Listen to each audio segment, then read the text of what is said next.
Things were heating up fast. This was our boy's first time facing a level 85 boss, and, as expected, the pressure was real. The massive snake wasn't playing games, and clearly, neither was Lin. The skellies came in fully buffed and ready to brawl. They moved in and were quick to strike. Meanwhile, Lin stayed behind, spamming the hell out of Soul Flame because the skill never disappoints. Even so, the giant snake wasn't going down that easily. It pushed through the pain and actually managed to gulp down a few unlucky skellies. The problem is, the snake bit off more than it could chew. Most of the skellies were way too quick and dodged in time. And just like that, they bought enough time for the ranged skellies to finish casting their spells. At that moment, it looked like they had the upper hand. But the boss wasn't done. It lashed out with a venom attack, and just like that, the nearby skellies were one-shotted like nothing. Now we see why this thing is world boss. Nonetheless, Lin was already done with the nonsense. He snagged the loot and, naturally, decided it was time to dip. However, trouble wasn't far behind. Other snakes were already tailing him. Still, he kept his cool, even letting out a smirk and basically announcing that maybe he can't deal with the big guy, but he could deal with those little bastards. The mighty soldier buff was still going strong, so he spun around and launched another soul flame, this time straight at one of the bigger ones. Then, without missing a beat, he followed up with bone spikes. The level 72 snake didn't even get a chance. It was pinned to the wall, dead in seconds. That kill alone earned him over 4 million experience points. Well, with the first body down, things were about to get a whole lot messier, in the best way possible. Obviously, it was time for corpse explosion. The snakes were packed way too close together, so naturally, the moment Lin triggered corpse explosion, it was total chaos. Just one blast wiped out a whole bunch of them, and then, as if things weren't wild enough, the world boss finally caught up. All of a sudden, he had a new idea. Why not welcome the boss with a spectacular chain of explosions? So he did just that. He flung a bunch of corpses straight into the air and launched them right in front of the boss. The system instantly lit up with notifications. One explosion after another swallowed the giant snake whole. But he wasn't done just yet. He kicked off round 2, blasting even more bodies. The notification flooded with kill messages so fast he totally lost count of how many he managed to kill, but he ended up leveling up nonetheless, and that's all that matters. Meanwhile, a green, poisonous fog started swirling in, but he had no clue what was happening below when all of a sudden the ground shook. A whirlpool formed in the middle of the pond and started sucking in every nearby corpse, and eventually, the giant snake boss too. Lin didn't know if this was some kind of secret mechanic, but the trouble was, he wasn't about to get too close.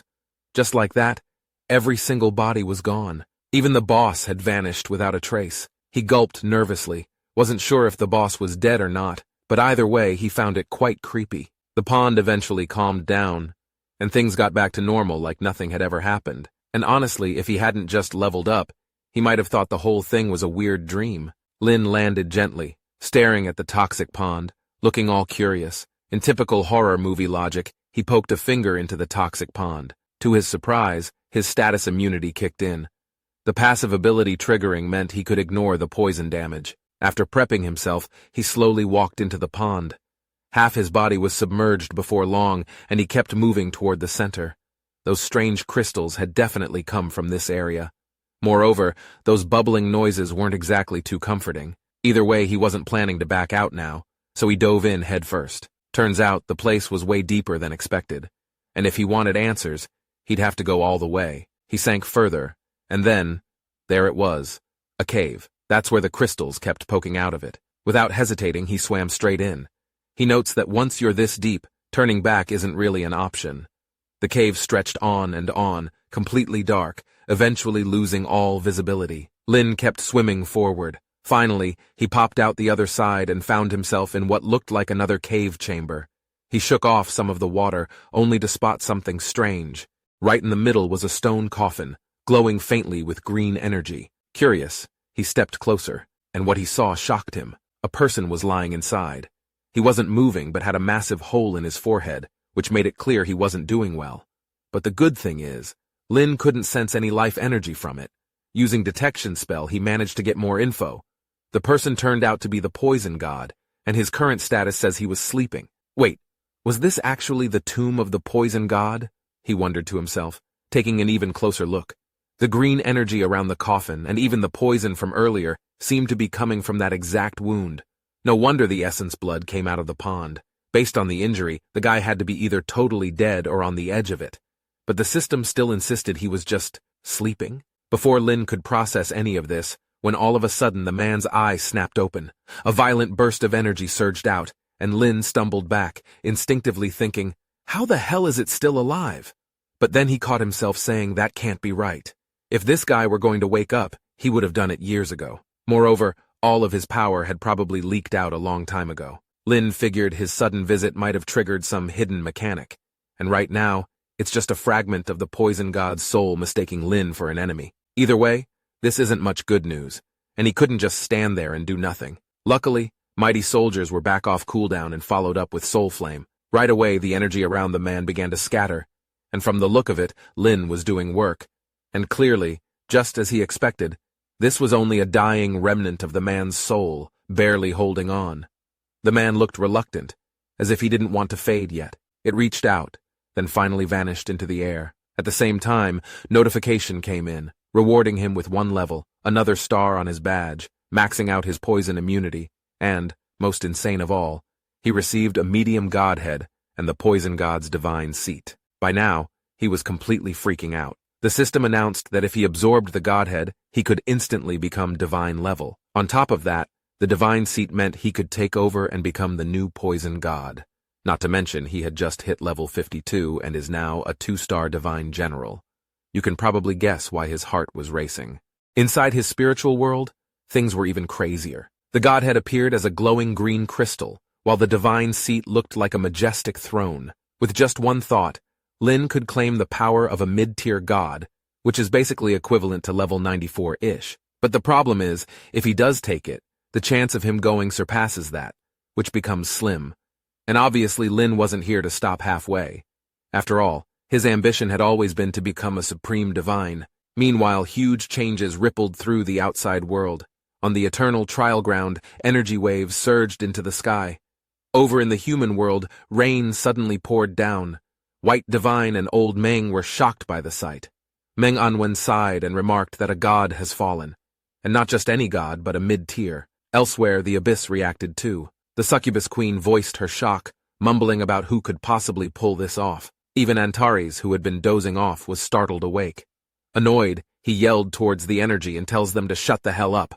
And just like that, the energies slowly faded, and the place fell silent again. But Antares scratched his head in confusion, wondering how another god had suddenly fallen. Back on Lin's side, he finally climbed out of the pond, all the while taking the poison god's body with him. If people found out about it, he knew people would go absolutely crazy over it. He quickly remembered his elemental godstones. With the whirl crystals he'd collected from the wind elemental dungeon and the lightning crystal from the Imperial archives, he now had 7 elements in total, boosting the chance of profession evolution by 35%.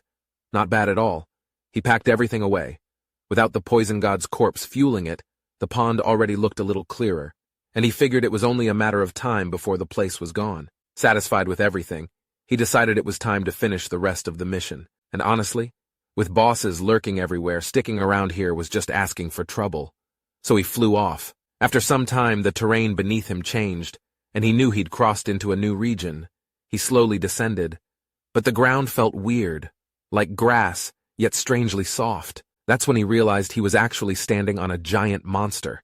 It looked like an octopus, but its body was covered in grass, crawling toward the water. Lin was baffled. Why would something like this exist on a plane? Suddenly, a small whirlpool appeared, the water level dropped, and the monster started drinking the entire area dry. It looks like an ordinary octopus, but much larger, and it used a tentacle to fling itself high into the air before slamming back down. Almost instantly, grass grew back over its body, camouflaging it again. Strange as it was, the creature didn't attack him. Lin, curious as ever, summoned a skeletal berserker to strike the ground. The axe bounced right off. That's when he noticed. Underneath the grass was a thick sheet of ice. Could it be that this entire area used to be an ocean? At that moment, a battle broke out nearby. Lin approached carefully and saw a group attacking the nearby mobs, and the giant octopus monster was caught in it too. The group looked human, but clearly weren't from his empire. Before long, the octopus was slain. Its body oozed strange liquid, which the group hurried to collect. Then another squad showed up, at least hundreds of them. They wore the same gear, and most importantly, They all had wings on their backs, calling themselves the Eagle Guild. Their leader asked if the purification water had been gathered, to which the men replied yes. The leader then announced that with the purification water, they would have higher poison resistance, and they could finally take revenge on the poison serpent. Lin heard everything from afar, realizing what they were planning to do, but unfortunately for them, they were way too late. That poison serpent was the same boss he had fought earlier, but it was sucked into the pond, and even he had no idea where it went. Of course, the Eagle Guild had no clue. Looking all fired up, they eventually flew over. The sight of so many high-level professionals in one place was impressive, but it also reminded Lin that perhaps he could find some professionals from the Empire too. So he summoned his wings once again and kept flying. An hour later, he landed on a small hill and finally bumped into another squad. And wouldn't you know it, they were all from the Galen Guild.